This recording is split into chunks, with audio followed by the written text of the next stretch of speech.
ये बताइए जो भी आप लोगों को बताया गया है या जो भी प्रोग्राम आप लोगों को प्रोवाइड किए हैं वो आप लोगों को समझ में आ रहे हैं और आप उनको प्रोग्राम कर रहे हो कि नहीं? जिनके पास सिस्टम उपलब्ध है वो उसकी प्रैक्टिस कर रहे हैं कि नहीं? और उसमें किसी को प्रॉब्लम तो नहीं? जैसे कि इंग्लिश से रिलेटेड जो प्रोग्राम दिए गए हैं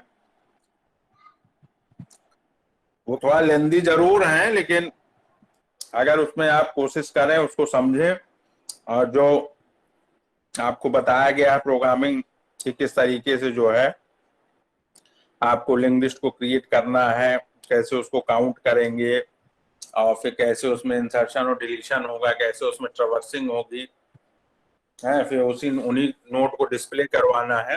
तो ये सारे फंक्शन बनेंगे और मेनू ड्रिवन बेस्ड प्रोग्राम है जिसमें यूजर्स के चॉइस पे वो बेस्ड है। रन टाइम पे जो भी आप चॉइस दोगे उसके अकॉर्डिंग जो है वो ब्लॉक आपका एग्जीक्यूट होगा। तो उसको जिनके पास भी सिस्टम है वट एवर डेस्कटॉप लैपटॉप उस पर उसको जो है करें आप लोग। एरर आता है उसको देखें किस टाइप का एरर आ रहा है, L value error, R value error, चूंकि इसमें प्रिंट पॉइंटर यूज हो रहा है तो उसको करेंगे तो ज्यादा वो चीज समझ में आएगी। और उसके साथ साथ डायग्राम जरूर आप लोग बनाइएगा, क्योंकि देखिए प्रैक्टिकल सब्जेक्ट है, प्रैक्टिकल ठीक है हटा दिया गया, जो भी बीओएस में डिसाइड किया गया हो वो अलग चीज है, लेकिन अगर आप इसको प्रैक्टिकल को लेके चलेंगे, समझ के चलेंगे, तो जो आगे थ्योरी पेपर में जो क्वेश्चन आएगा उसको अच्छे तरीके से आप कर पाएंगे। वो बात अलग है कि ऑनलाइन होगा, अधिकतर 99% अपना गूगल से ही छापेंगे, लेकिन उसके साथ साथ आपको नॉलेज गेन करनी, ये नहीं करना है कि अरे अब साल भर से ऐसे चल रहा है तो आप जो 2 सेमेस्टर स्किप कर रहे हो। तो नॉलेज आप लेके चलेंगे तो आगे पीजी में आपको फायदा होगा, क्योंकि वहां पे ये सारी चीजें एडवांस लेवल पे मिलेंगी। तो हमारा कहने का ये मतलब है कि कैजुअल अप्रोच मत रखिएगा, आप आराम से घर पे हैं, आप मेहनत करिए, टीचर आपको बता रहा है उसके अकॉर्डिंग आप उसको करते चलिए। अभी समय है, बहुत ज्यादा उसमें हड़बड़ी या बहुत ज्यादा उसमें छोड़ने का या ये मूड बना के अरे यार अब तो नकल मान लेना है, कोई दिक्कत नहीं है, तो उससे आप ही लोगों को दिक्कत होगी, ये हमारे कहने का मतलब। हाँ, किसी एंड पे अगर कोई प्रॉब्लम आती है तो आप जो है क्लास में शेयर कर सकते हैं कि ये दिक्कत। आवाज पहुंच रही है आप लोग तक कि नहीं? Yes sir. हाँ, तो ये हमारा कहना है कि उसको जो है ये सोच के नहीं कि ये प्रैक्टिकल खत्म हो गया तो अब तो बल्ले है बल्ले, कोई दिक्कत नहीं, उसको आप समझ के अगर करेंगे तो आगे आप लोगों को आसानी होगी, दिक्कत नहीं होगी। ठीक है, देखिए आज हम लोग को पढ़ना है इसमें पॉलिनोमियल जो है अरिथमेटिक विद लिंक लिस्ट। ये एक एप्लीकेशन है लिंक लिस्ट का कि how to represent polynomial arithmetic through link list.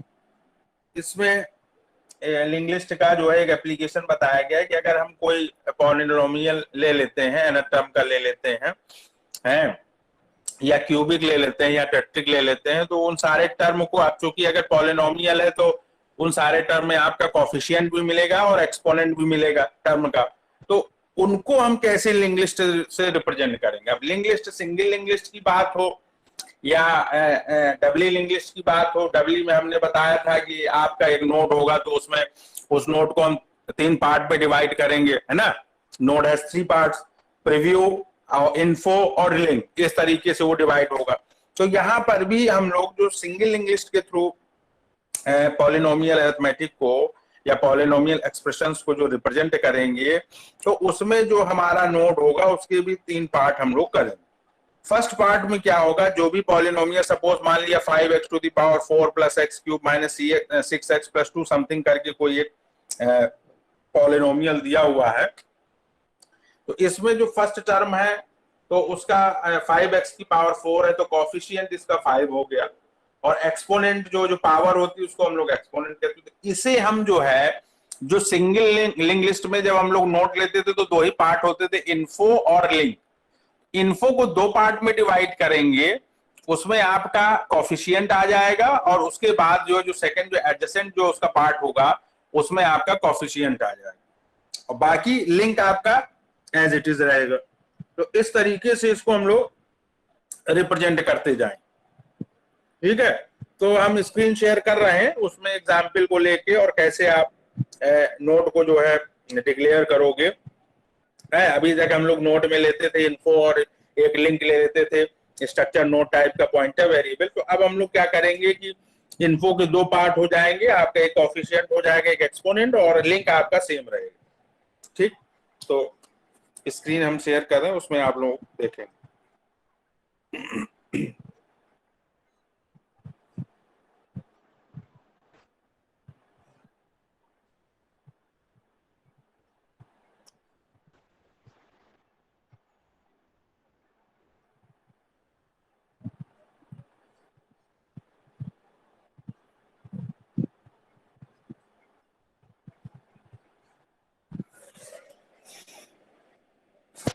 आप लोगों को स्क्रीन पे दिख रहा?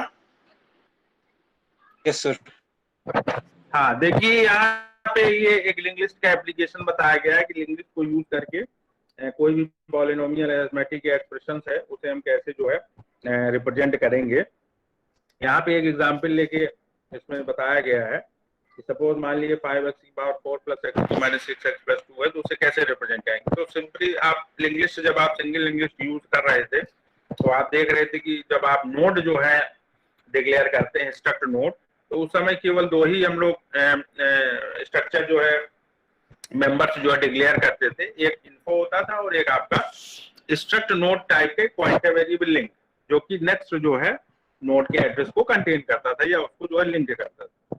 यहाँ पे क्या है कि हम लोग जैसे हमने डबली लिंक लिस्ट में बताया था कि आप एक नोड को 3 पार्ट में डिवाइड करोगे, क्योंकि वो बाई डायरेक्शनल लिंक प्रोवाइड करता था, तो उसमें प्रीव्यू भी आ जाता था, इन्फो भी और नेक्स्ट। तो उसी तरीके से हम लोग यहाँ क्या करेंगे कि सिंगल लिंक लिस्ट में जो इन्फो वाला जो पार्ट है हमारा नोड का, उसे हम 2 पार्ट में जो है डिवाइड करेंगे, और फर्स्ट में हम कोफिशिएंट रखेंगे और सेकंड में एक्सपोनेंट रखेंगे। अभी यहाँ समझिए कि कोफिशिएंट एक्सपोनेंट क्या, जैसे 5x की पावर 4 है तो 5 यहाँ पे क्या कोफिशिएंट है, और x की जो पावर है उसको हम लोग एक्सपोनेंट बोलते हैं। ठीक, तो इसी का रिप्रेजेंटेशन हमें एक एक टर्म का जो है लिंक लिस्ट के थ्रू करना है। तो सबसे पहले जब स्ट्रक्चर हम नोड जो है डिक्लेयर करेंगे स्ट्रक्चर टाइप का, तो यहाँ पे आईएनटी कोफिशिएंट, तो क्या आप देख रहे हो कि जो भी वैल्यू है कोफिशिएंट की वो इंटीजर में है और एक्सपोनेंट भी आपका इंटीजर में है। तो वो दोनों हम लोग जो है, तो ये जो इन्फो अभी तक हम लोग लेते थे उस इन्फो को हमने आईएनटी कोफिशिएंट और एक्सपोनेंट से रिप्लेस किया, और बाकी जो आपका जो लिंक पार्ट रहता था वो सेम एज इट इज रहेगा जैसे आप पहले करते हैं। अब यहाँ पे आपको क्या करना है कि जितने भी टर्म होंगे आपके पॉलिनोमियल अरिथमेटिक या एक्सप्रेशंस में या इक्वेशंस में, जो भी कह लीजिए, है, क्योंकि आप लोग पॉलिनोमियल के जनरल इक्वेशन तो जानते हो, ax की पावर n है प्लस जो है bx की पावर n माइनस 1, इस तरीके से वो n टर्म तक चला जाता है। ठीक, तो अब एक एक टर्म को, सपोज मान लिया ये एग्जाम्पल हमने दिया है और इसमें आप देख रहे हैं कितने टर्म है, 4 टर्म। तो फर्स्ट टर्म को हम रिप्रेजेंट करेंगे, फर्स्ट टर्म के लिए लिंक लिस्ट में नोट कैसे होगा, सेकंड टर्म के लिए कैसे होगा, थर्ड के लिए कैसे होगा और फोर्थ के लिए, और बाद में उन सारे नोट को हम जो है एक दूसरे से लिंक कर देंगे, तो वो आपका polynomial arithmetic with link list हो जाएगा, यानी कि लिंक लिस्ट के थ्रू हम पॉलिनोमियल को रिप्रेजेंट करेंगे। तो पहला टर्म जो था वो आपका था 5x की पावर 4। तो यहाँ पे हम लोगों ने क्या किया, 5 वो आपका जो है कोफिशिएंट हो गया, 4 आपका एक्सपोनेंट हो गया, और लिंक पार्ट। इस तरीके से फर्स्ट वाले टर्म को हम रिप्रेजेंट करेंगे। सिमिलरली x की पावर क्यूब जो है, तो यहाँ आप देख रहे हो कि कोफिशिएंट 1 है। जब किसी भी वेरिएबल के आगे कोई भी कोफिशिएंट मेंशन ना हो तो ये मान लिया जाता है कि वो 1, तो ये 1 है। एक्सपोनेंट आप देख रहे हो कि 3 यहाँ पे, तो ये एक्स क्यूब वाले टर्म का जो है नोड हो गया। इसी तरीके से -6x, तो यहाँ पे जो भी कोफिशिएंट आ रहा है उसको विद साइन हम लोग लेंगे, तो -6 हो गया, और x की पावर क्या है, 1, वो भी अंडरस्टूड होती है कि 1 है, अगर कोई पावर नहीं है तो 1 हो जाएगी। तो ये आपका ये हो गया। अब 2, ये टोटल जो है आपका कांस्टेंट पार्ट है, तो 2 आपका क्या हो गया, ये आपका कोफिशिएंट हो गया। और x की पावर जब 0 आप करोगे तो बाय इंडिसेस रूल क्या होता है, किसी भी नंबर की पावर अगर 0 होती है तो उसकी वैल्यू 1 हो जाती है। तो 2 इंटू 1, तो यहाँ कोफिशिएंट क्या आ जाएगा आपका, अरे एक्सपोनेंट क्या आ जाएगा, 0 आ जाएगा, कोफिशिएंट 2 हो गया। तो ये इस तरीके से आप सारे टर्म को जो है रिप्रेजेंट करोगे, और बाद में इन्हीं को हम लोग जब ऐड कर देंगे तो ये इस तरीके से आपका जो है पॉलिनोमियल एक्सप्रेशंस का जो है लिंक लिस्ट के थ्रू रिप्रेजेंटेशन, इसको हम लोग कहते हैं स्टार्ट के थ्रू। आप लोग लिंक लिस्ट में देखे थे कि स्टार्ट एक जो है आपका है होता था, जो कि आपके जो फर्स्ट नोट के जो है इन्फो के एड्रेस को कंटेन करता था और वो पॉइंट करता था। ठीक, तो यहाँ पे हम जो है इस तरीके से जो भी अभी हमने अलग अलग जो है टर्म का जो है नोट बनाया था, उन सारे नोट को हम लोग एक दूसरे से ऐड कर देंगे। और लास्ट वाला जो नोट होगा, क्योंकि उसके बाद कोई नोट नहीं होगा, तो उसका जो लिंक पार्ट होगा वो नल हो जाएगा, जो ये डैश आप देख रहे हो। ठीक है, तो इस तरीके से इसको आपको करना रहेगा। समझ में आया कि नहीं? ये किस तरीके से आप कोई भी एग्जाम्पल लेके और इस लिंक लिस्ट के थ्रू उसको आप रिप्रेजेंट कर सकते हो। नेक्स्ट हेडिंग है आपकी स्पार्स मैट्रिक्स।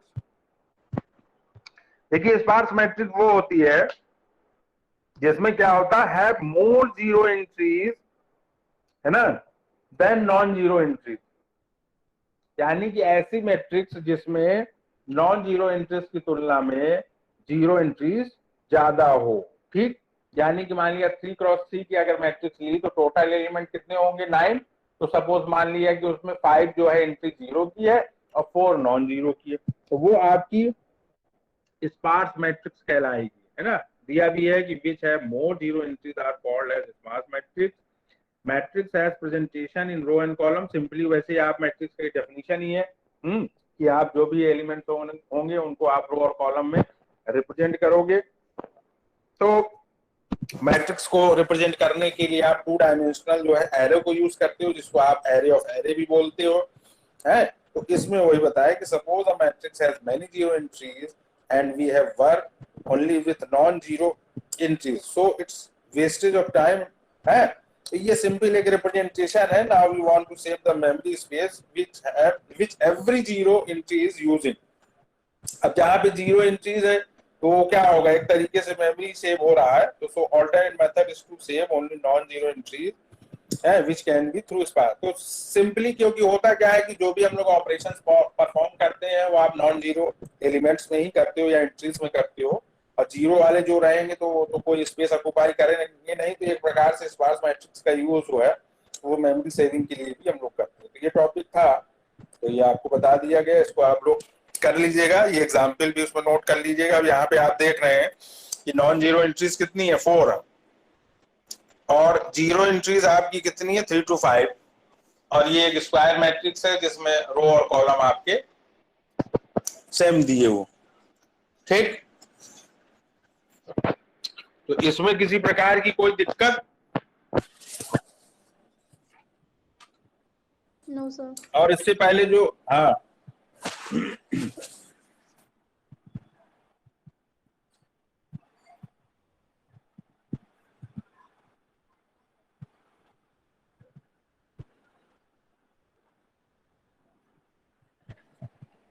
तो ये हम आपको शेयर कर देंगे, इसका आप लोग नोट बना लीजिएगा, तैयार कर लीजिएगा। कुछ असाइनमेंट हम दे रहे हैं, 1-2 पॉइंट्स हैं फर्स्ट यूनिट के, उसको आप लोग गूगल में सर्च करिएगा, उसका मैटर जो आपको सही लगे उसको आप लोग करिए, उसको नोट कर लीजिए।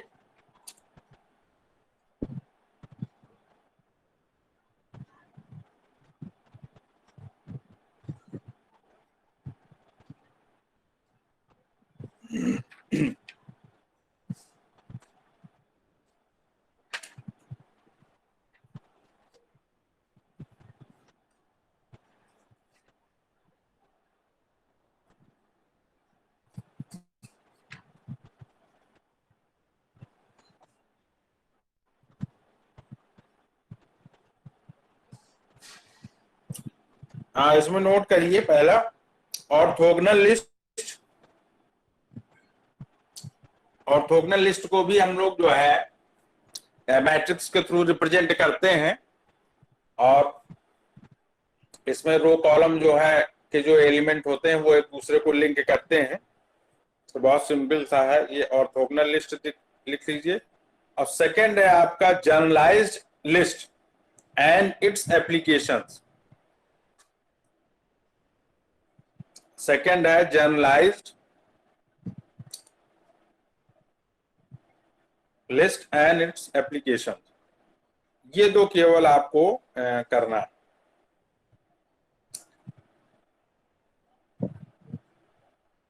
उसके बाद हम लोग नेक्स्ट क्लास में स्टैक एंड क्यू। स्टैक के बारे में आप थोड़ा सा पढ़ के रखिएगा, अगर बुक नहीं भी है तो भी कोई दिक्कत नहीं, नेट यूज करिए। स्टैक क्या है, स्टैक के एप्लीकेशंस क्या है, स्टैक कैसे इंप्लीमेंट होगा, एरे के थ्रू इंप्लीमेंट होगा या लिंक लिस्ट के थ्रू इंप्लीमेंट होगा, पुश और पॉप ऑपरेशंस क्या होते हैं, कैसे उसमें हम लोग जो है पुश करेंगे एलिमेंट को, कैसे वो पॉप होगा, उसका बिहेवियर क्या है फीफो है या लीफो है, ये सारी चीजें जो है आप उसमें जो है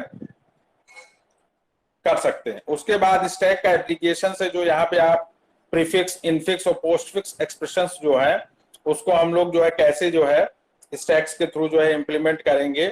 कोई अगर एक्सप्रेशंस दिया है तो उसे प्रीफिक्स में कन्वर्ट करना या इनफिक्स में कन्वर्ट करना या पोस्टफिक्स में कन्वर्ट करना, तो ये उसके जो है इंटर कन्वर्जन है और उसके थ्रू जो है, और अगर कोई एक्सप्रेशन दी है तो उसे हम इवेल्युएट भी कर सकते हैं स्टैक को यूज करके। तो ये एप्लीकेशन है। उसके बाद जो है सेकंड में आपका जो है क्यूज आ जाएगी है। तो प्रायोरिटी क्यूज क्या होती है, और इसमें केवल जो है आपका केवल प्रायोरिटी क्यूज ही दिया है इसमें। चलिए देखें क्या है, जबकि क्यूज के तो और भी टाइप्स होते हैं, लेकिन उन्होंने केवल प्रायोरिटी क्यूज दिया है। तो प्रायोरिटी क्यूज को हम देखेंगे, जो भी सिलेबस है उसके अकॉर्डिंग चलेंगे। तो इसमें स्टैक के बारे में आप लोग थोड़ा सा करिएगा, ये स्टैक के बारे में पढ़ के कि किस तरीके से रियल लाइफ में आप लोग किसी पार्टी में जाते हो तो सबसे पहले एक एग्जाम्पल आप देखते हो कि जब आप जो है डिनर पे जाते हो तो वहां पे जो है एक प्लेट का हीप बना होता है, वो भी स्टैक का एग्जाम्पल। जो सबसे पहले आप प्लेट उठाते हो उसका इंसर्शन सबसे लास्ट में होता है, और जो सबसे पहले प्लेट रखी जाती है वो आप सबसे लास्ट में उसको आप उठाओगे, क्योंकि वो सबसे लास्ट में होती है। तो यहाँ लिफो बिहेवियर जो है यूज होता है। तो ये इस तरीके से आपको एग्जाम्पल मिलेंगे उसमें, तो इसको पढ़ के रखिएगा तो समझ में थोड़ा सा ज्यादा है। तो ये दो नोट कर लिया आप लोगों ने? Yes sir. एक और ऑर्थोगोनल लिस्ट और जनरलाइज्ड जो है लिस्ट और उसके एप्लीकेशन। बहुत थोड़ा थोड़ा दिया जा रहा है, आप लोग दिन भर खाली रहते हैं, आराम से बैठ के जहां नेट सही आपका चले उसको देखिए, उसको समझिए, जितना ज्यादा पढ़ सके। नेट का बहुत ज्यादा यूज है नेट का जो है, इंटरनेट का आप प्रॉपर अगर यूटिलाइज करें, इफेक्टिव यूटिलाइज करें तो बहुत सी चीजें आप पढ़ सकते हैं, घर बैठे पढ़ सकते हैं भाई। है बहुत सारे आजकल जो है सारे कॉलेजेस बंद चल रहे हैं, कोई आपका ईसीसी नहीं चल रहा है, आईआईटीज वगैरह बंद चल रही है, एनआईटीज वगैरह बंद चल रही है, एडमिशन प्रोसेस ऑनलाइन हो रहा है, क्लासेस ऑनलाइन चल रहे हैं, पढ़ने वाले पढ़ रहे हैं, नहीं पढ़ने वाले नहीं पढ़ रहे हैं। तो इसलिए टीचर के टच में रहिए, जो बता रहा है उसको समझिए। उसके अलावा अपना भी आपका सबसे बड़ा चीज ये होता है कि आप अपना कितना मेहनत करते हो, उससे सारी चीजें, क्योंकि आप लोग ग्रेजुएट हो रहे हो धीरे धीरे, तो यूजी लेवल में बहुत सारी चीजें, अगर बच्चा थोड़ा सीरियस है तो खुद से बहुत सारी चीजें कर सकता है, उसमें कोई वो नहीं, बस थोड़ा सा प्रॉपर गाइड उसे चाहिए। तो आप यूज करें नेट का, बाकी दिन भर खुरापात में लगे रहते हैं, उसको खुरापात का समय कम करके और पढ़ाई में लगाएं, तो ताकि जो है पास होना बड़ा आसान है, लेकिन नॉलेज गेन करना बहुत जरूरी है, जिसको आप आगे यूज कर सकते हो। यूजी के बाद आप पीजी करोगे, पीजी के बाद आप हो सकता है आप में से बहुत सारे बच्चे जो है रिसर्च की ओर जाएं, पीएचडी वगैरह की ओर जाएं, तो वहां जितना आपको नॉलेज रहेगा उतना ही अच्छा रहेगा, है ना। तो मेहनत से मत भागिए, हमारा ये कहना है, बाकी आप जैसा चाहें। ठीक, तो ये है। और कोई प्रोग्रामिंग वगैरह में जो आपको दिया गया है उसमें तो कोई दिक्कत नहीं हुई थी? जो इससे पहले सिंगल इंग्लिश या डबल में या सर्कुलर में, तो उसको आप जिन लोगों के पास भी सिस्टम है वो अपना कर लें। और अगर, हाँ हेलो बोलो।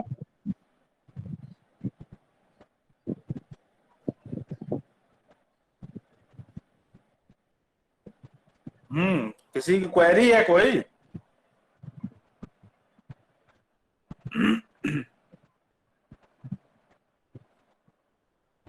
हेलो, तो समझ में आ रहा है ना? तो उसको आप लोग, हमारा कहने का मतलब है कि उसको आप लोग जब सिस्टम पे करोगे तो आपको और ज्यादा समझ में आएगा। और चूंकि ये चॉइस बेस्ड प्रोग्राम है, इसमें आप लोग देख रहे हो कि चॉइस बनी हुई है 1 2 3 4, और जो आप रन टाइम पे वो वैल्यू इंसर्ट करोगे उसके अकॉर्डिंग वो ब्लॉक आपका एग्जीक्यूट होगा। तो उससे आपको समझ में आएगा, आप वहीं पे रोक के आप देख सकते हैं सोर्स कोड पे जाके कि यार ये किस तरीके से एग्जीक्यूट हो रहा है, इसका रिजल्ट इस तरीके से आ रहा है। उस रिजल्ट को आप इनपुट से रिलेट करिए।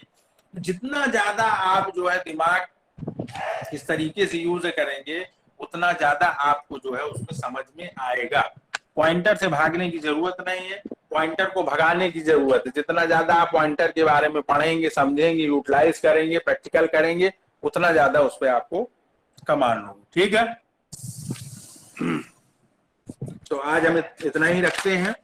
ये जो पॉइंट्स दिए हैं उनको आप लोग जो है असाइनमेंट कॉपी में कोई भी आप रजिस्टर बना लीजिए, उसमें आप जो है प्रॉपर उसको करते चलिए, डेट वाइज डाल के, आज की डेट डाल के, जो भी टॉपिक दिया है उसको आप करते चलिए।